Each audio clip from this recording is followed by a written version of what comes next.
What's going on, guys? Pegasus and the Wise Guys. Appreciate you guys for tuning in. Come in, close the door, have a seat. Good to see you. Sky Striker. Been playing it for a few weeks. Finally got around to playing it again in the locals last night. Didn't get to travel to St. Louis this weekend, so just gonna drop the profile anyway. I would only make like one or two small changes, and that's why we're just gonna get straight to it. Sky Striker's still really good. It's a hard counter to Tempai because it's going second. This version, at least, is going second. Starting off with Ray, 3 Ray. Forgive me for this not being ulti. I've been hell trying to find the last one. Zoom in a little bit so I can see it a little bit better. Yeah, Sky Striker is just really good. You still need Ray. Ray is Bay. It's still really good. It's one card engine, still really strong. And then obviously the Rose. Don't need to play more than that because there's no need to. You just don't want to brick on this, and this card is weird, but it would help you, like, I guess, have Linkage more active more often. So maybe that would be why you consider that, but I wouldn't recommend it. Just stick to the script, in my opinion. Get rolling. 3 Engage, you put the red one in the middle. 3 Engage, still don't know why they did that, but I appreciate it. And like having both of the rarities, really 3 different rarities. But Engage, again, it's a pot of greed, and it's a utility belt card that literally grabs anything that you want that says Sky Striker on it.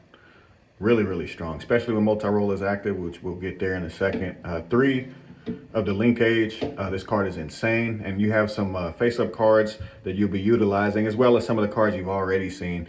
But you'll have this card being able to chain to one of those cards or just send something that's just kind of sitting there face-up on your field to get your plays going, to get your access going to Ray or an Engage via Hayate, or just OTK your opponent if they're wide open. Can't say enough good things. Make sure they have a light and a dark. So make sure you know the combo of having a Ray, attack with it, go into Hayate, dump the Rose that you've already seen, which was her, just in case you forgot.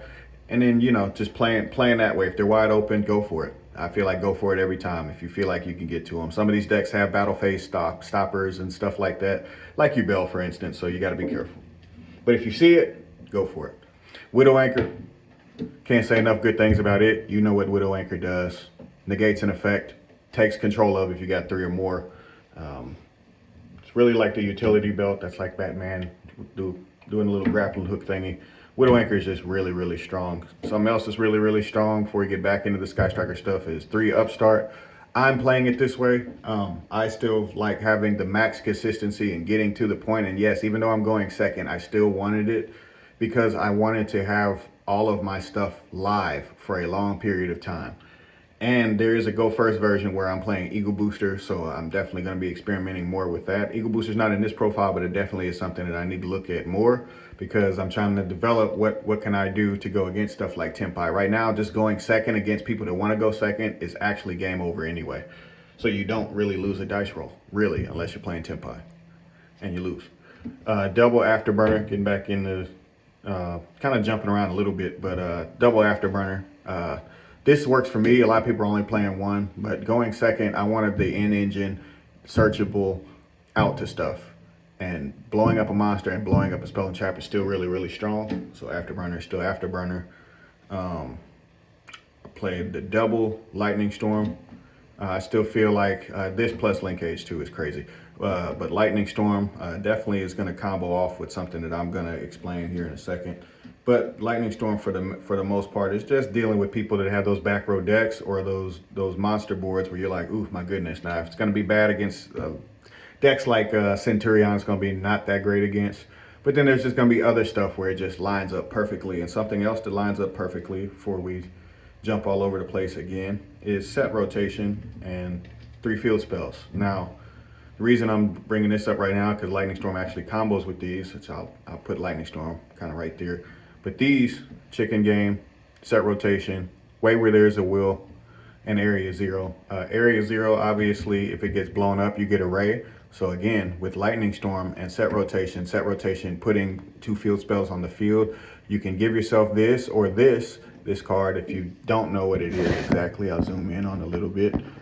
It says during the main phase, the turn player that activates this effect can activate cards from the top of their deck up to the number of cards your opponent controls. So if they're playing some deck like Eldritch or something where they got a whole lot of stuff on the field, or you can like bait them out with like something like a Lightning Storm beforehand, or just something where you can kind of stop their plays, or at least, how can I explain it the right way? You wanna be able to get this card set up and then excavate, because every time that you do this, and this happened at least about 7 or 8 times in the past 3 events that I played it, got first, got third, and got I think I got fifth or something. Weird tiebreakers. But this card is insane. It's insane because it grabbed like Engage or something that I needed every single time. The set rotation, obviously, if you put the area 0 on their side of the field, like say you open set rotation in Lightning Storm, you can Lightning Storm your area 0 on their side of the field and get in the Ray. It's another accessibility to Ray. And then Chicken Game is just another upstart. I mean, why not get to it? Plus talents, plus 3 upstarts, plus some more cards that I got. Set rotation can get you access to Ray. That's why I'm playing it. And obviously you can afterburner yourself and stuff like that too. Triple Forbidden Droplet. Just monster effects. It's just it's necessary. And I'm not really playing a hand trap lineup, so it kind of was going smooth like that. Double talents. And then here's where it's gonna just be a series of one-offs. So I know I was doing 2 and 3 and 2 and 3, but I wanted to explain stuff kind of together. Talents, just because you're maxing out, let me show you, lay it out really quick. You're drawing or opening stuff like crazy. And outside of, you know about Ray and getting everything going, but you got Engage too. So like everything is leading to everything, right? So getting to the point, you can have drawing 2, 3, 4, 5, 6, excavating more stuff. Engage is getting you more cards, and these got you rolling.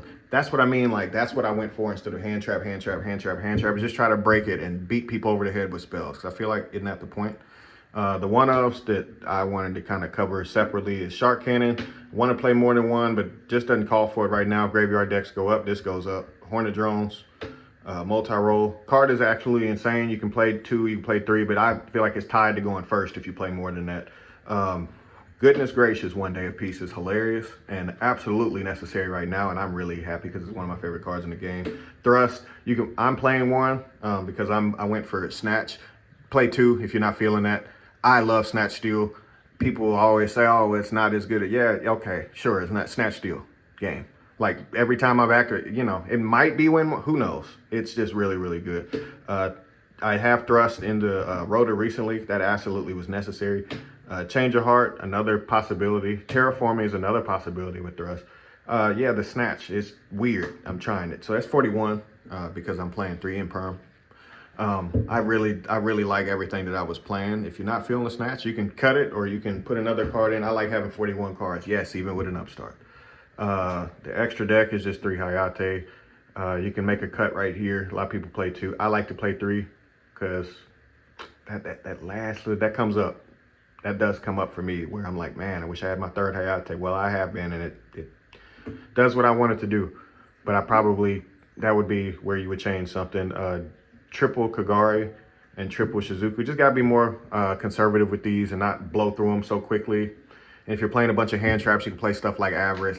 I'm not feeling that. I'm not playing Hercules base, too slow. But it can help you attack through boards, but then that's like, it's good luck with that, with some of these decks.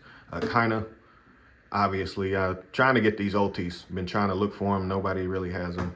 Zeke, Azalea.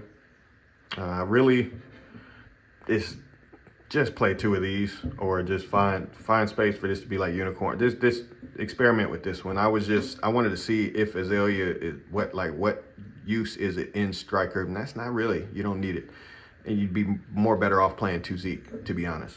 And then rounding out the extra deck is Dark, Selene, Access Code. I didn't play any Ash, so I didn't play any Hita. You can play Hita probably. That would be another option as well.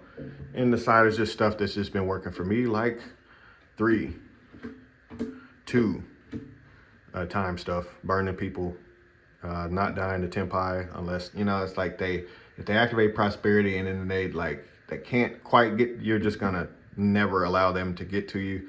This card is absolutely insane in specific matchups like that as well. I'm playing Trap Trick, Triple Dimensional Barrier. This is just for me because there was such an abundance in my locals. 3 Threatening Roar. There was such an abundance of Tempai, and now it's kind of dying back down, so this is going to get cut for something else. But it's been really good. And it's probably just Ash Blossom. Like, this be Ash or Nib for the combo decks. This is up to you. Maybe Ash, Nib, something else. Who knows? and then 3 of these evenly back row decks. Didn't want to play multiples, not that necessary, and it's not going to be that many end of battle phases with Tempai existing. Herald to get rid of stuff because, you know, Sky Striker's a weenie deck, but it needs spot removal and it's a thrust target. And then Harpy's Feather Duster. Appreciate you guys for tuning in. Pegasus out. Mind Striker. Arrivederci.